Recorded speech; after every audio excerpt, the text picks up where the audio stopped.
नमस्ते किसान भाई, आपका बीएस एक्सपेरिमेंट में स्वागत है। मैं हूं अनंत और आज का टॉपिक होने जा रहा है वो है गन्ने की फसल के ऊपर। यानी कि गन्ने की फसल में जो किसानों को ज़्यादा प्रॉब्लम आती है वो कि शूट ना मिल पाने की।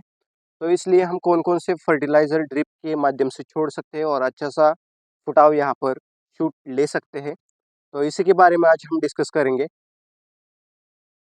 तो शूट ना आने के कारण क्या होते हैं? अच्छे प्रकार से शूट इसलिए नहीं आते क्योंकि हमारी जो सॉइल एप्लीकेशन होता है वो अच्छी तरह से नहीं होता, क्योंकि उसमें अच्छे पोषक तत्व जो हमें हमारी जो फसल के लिए चाहिए होते हैं, यानी गन्ने के लिए जो चाहिए होते हैं, वो वहाँ पर अवेलेबल नहीं होते। तो इसी कारण भी आपको अच्छा प्रकार का शूट नहीं मिलता यहाँ पर। दूसरा कारण ये होता है कि हमारा जो फर्टिलाइज़र मैनेजमेंट होता है वो प्रॉपर तरीके से ठीक से नहीं रहता है, क्योंकि जब आपको नाइट्रोजन देना होता है तब आप नाइट्रोजन की वहाँ पर पूर्ति नहीं करते हो, इसलिए आपको वहाँ पर शूट नहीं मिलता। तो स्टेप बाय स्टेप मैं इस वीडियो में यही कवर करूँगा आज कि हमें किस प्रकार अच्छे प्रकार से शूट मिल सकता है। तो जब हम अपना गन्ना बुआई करते हैं उसके 7 दिन बाद हमें यहाँ पर सभी प्रकार के जीवाणु छोड़ने होते हैं, जैसे कि एज़ोटोबैक्टर, पीएसबी, केएसबी, ट्राइकोडर्मा। ये मैं प्रति एकड़ का जो डोज़ है वो मैं आपको बाद में बताऊंगा। तो सबसे पहले ये क्या काम करते हैं? अगर एज़ोटोबैक्टर का काम देखा जाए तो नत्र को स्थिरीकरण करना ये सबसे बड़ा महत्वपूर्ण काम हमारी जो गन्ना होता है वो यहाँ पर करता है, क्योंकि 78% जो नाइट्रोजन होता है, जो वातावरण होता है, इसके माध्यम से मिलता है। तो इसका स्थिरीकरण करना ये एज़ोटोबैक्टर का काम होता है। तो यहाँ पर एज़ोटोबैक्टर आपको प्रति एकड़ के लिए 1 लीटर ड्रिप के माध्यम से आप छोड़ सकते हो। अब बात करते हैं पीएसबी की। तो पीएसबी होता है वो फॉस्फोरस ऑफ सोल्यूबलाइजिंग बैक्टीरिया होता है। ये भी एक जीवाणु ही है जो कि हमें हमारी जो फॉस्फोरस की जो मात्रा होती है गन्ने में या किसी भी पौधों में, तो उसकी पूर्ति यहाँ पर करता है, जिसके कारण हमें अच्छे फुटाव यहाँ पर मिलते हैं। तो आपको भी ये प्रति एकड़ के लिए 1 लीटर यहाँ पर छोड़ना है। बात करते हैं अब केएसबी की। केएसबी यानी कि potash solubilising of bacteria.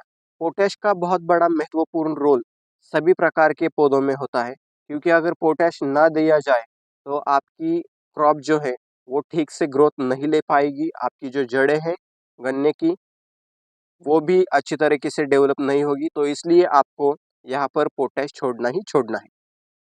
Potash शुरुआती के टाइम पर भी अच्छा रोल निभाता है और जो डोज है वो होता है प्रति एकड़ के लिए 1 लीटर। ये सभी जीवाणु हैं, ये आपको शुरुआती के टाइम पर छोड़ने हैं, क्योंकि इसके छोड़ने के बाद आपको बहुत अच्छे बेनिफिट यहाँ पर आपको मिलेंगे।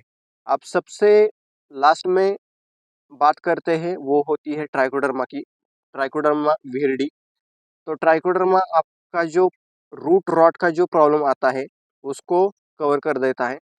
रूट रॉट को छोड़कर भी और सारे जो फंगस होते हैं जो कि ज़मीन में अवेलेबल होते हैं उसको मारने के लिए यहाँ पर आपको ट्राइकोडर्मा छोड़ना ही छोड़ना है।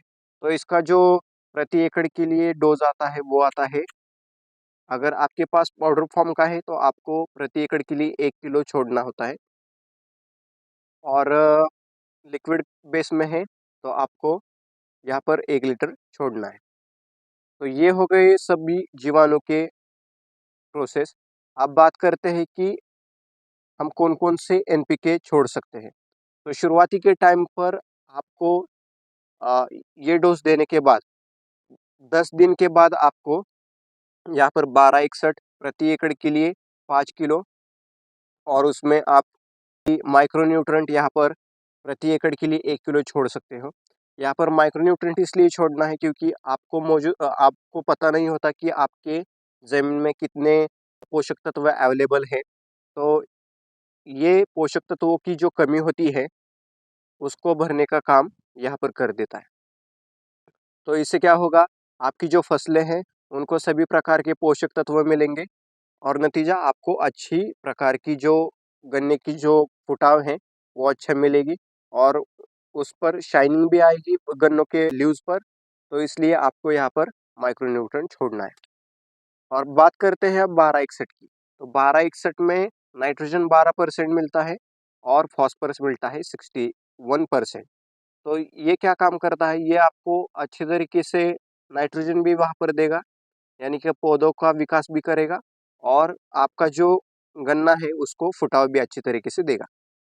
तो ये हो गया 1261 और माइक्रोन्यूट्रेंट का काम। ये डोज जो है आपको कम से कम 5 बार 7 दिनों के गैप से, यानी कि 7 दिनों के बाद आपको रिपीट यही खाद आपको छोड़ना है। अब बात करते हैं इसके 20 दिन बाद आपको यहाँ पर छोड़ना है कैल्शियम नाइट्रेट और बोरॉन।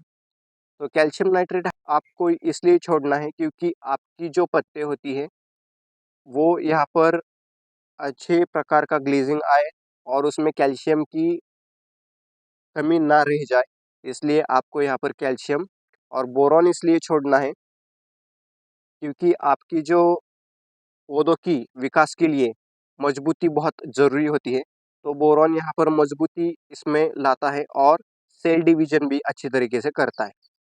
तो आपको प्रति एकड़ के लिए कैल्शियम नाइट्रेट लेना है 8 किलो और बोरॉन देना है 2 किलो। तो इसका भी सेम प्रोसेस होगा, आपको 7 दिनों के गैप से 5 बार इसको छोड़ना है। 10 दिनों बाद आपको यहाँ पर छोड़ना है गंधक। अगर आपके पास गंधक पाउडर फॉर्म में है तो आप 3 किलो गंधक यहाँ पर छोड़ सकते हैं और इसमें आपको ऐड करना है सागरिका, जो कि 1 लीटर आपको ड्रिप के माध्यम से छोड़ना है प्रति एकड़ के हिसाब से। तो यहाँ पर गंधक इसलिए छोड़ना है क्योंकि आपकी जो गन्ने की जो मिट्टी होती है उसको भुरभुरी करना, उसमें ऑक्सीजन ठीक से सर्कुलेट करना, इसका काम होता है। क्योंकि गंधक जहाँ पर गिरता है वहाँ की जो मिट्टी होती है वो सॉफ्ट हो जाती है, यानी कि भुरभुरी हो जाती है। इसलिए इसका कारण क्या होता है कि आपको अच्छी तरीके से आपकी जो वाइट रूट है वो भी वहाँ पर अच्छी तरीके से ग्रोथ होती रहती है और नतीजा आपको जो मिट्टी में जितने भी पोषक तत्व अवेलेबल है उनका अपटेशन अच्छी तरीके से होता है। सागरिका यानी कि एक सीविड है जो कि आपकी जो खाद देते हैं उसकी भूख बढ़ाने के कारण ये बहुत अच्छे तरीके से उसको डाइजेस्ट करता है और इसमें अमीनो एसिड और बहुत सारे कंटेंट इसमें शामिल है जो कि आपके गन्ने को अच्छी तरीके से डेवलप करेंगे। तो ये हो गया, इसका डोज भी मैंने बताया। अब बात करते हैं, ये भी आपको कम से कम 3 बार छोड़ना है। बेनिफिट चाहिए तो आपको कम से कम इसको 3 बार छोड़ना है। अब बात करते हैं कि अगला खाद, जो कि अगला खाद होगा वो आपका कम से कम 20 दिन के बाद आपको ये छोड़ना है। तो यहाँ पर आ जाता है 19-19-19। ये सभी को तो पता होगा ये खाद। तो 19-19 क्या काम करता है, 19-19 यानी कि नाइट्रोजन 19%, फॉस्फोरस 19% और पोटैश यहाँ पर 19%। 19-19 यहाँ पर आपको प्रति एकड़ के लिए देना है 5 किलो और उसमें आप ऐड कर सकते हो 8 किलो अमोनियम सल्फेट और आपको यहाँ पर इसमें ऐड करना है माइक्रोन्यूट्रेंट फिर से, क्योंकि बहुत ड्यूरेशन जाने के बाद आपको फिर से माइक्रोन्यूट्रेंट यहाँ पर ऐड करना है। अब आप बोलोगे कि 19-19 ही क्यों? क्योंकि यहाँ पर जब आपकी ग्रोथ होने जा रही होती है तब आपको पोटैश की भी ज़रूरत पड़ती है, तो इसलिए आपको यहाँ पर 19-19 देना पड़ता है। और बात करते हैं कि अमोनियम सल्फेट इसलिए क्योंकि अमोनियम सल्फेट जो होता है वो डायरेक्टली बहुत जल्दी लागू हो जाता है, तो इसलिए आपको अमोनियम सल्फेट यहाँ पर छोड़ना होता है। तो अमोनियम सल्फेट आपको 8 किलो यहाँ पर प्रति एकड़ के लिए छोड़ना है। 5 बार छोड़ना है, वो भी 7 दिनों के गैप से, मतलब 7 दिनों के बाद फिर से आपको यही खाद छोड़ना है। अब बात करते हैं जो लास्ट आपका जो खाद है वो आपकी जो क्रॉप डेवलप करेगा, तो इसलिए आपको यहाँ पर छोड़ना है 0050, यानी 0050 जो खाद है वो उसमें बहुत ज़्यादा क्वांटिटी मात्रा में पोटैश का प्रमाण इसमें बहुत ज़्यादा रहता है। तो इसके लिए आपको प्रति एकड़ के लिए 5 किलो पोटैश छोड़ना है और उसमें आप ऐड कर सकते हो अमोनियम सल्फेट, आपको इसमें 8 किलो डालना है और ऐसा आपको 20 बार 7 दिनों के गैप से जैसा ही खत्म होगा तभी आपको फिर से 0050 ये आपको चलाना है। तो ऐसा कम से कम आपको 20 बार चलाना है ताकि आपकी जो जो शूट है वो आपको मिल सके। आई होप ये वीडियो आपको अच्छा लगा हो तो चैनल पर जाकर लाइक शेयर सब्सक्राइब जरूर कीजिएगा। तब तक के लिए धन्यवाद। मिलते हैं नेक्स्ट वीडियो में।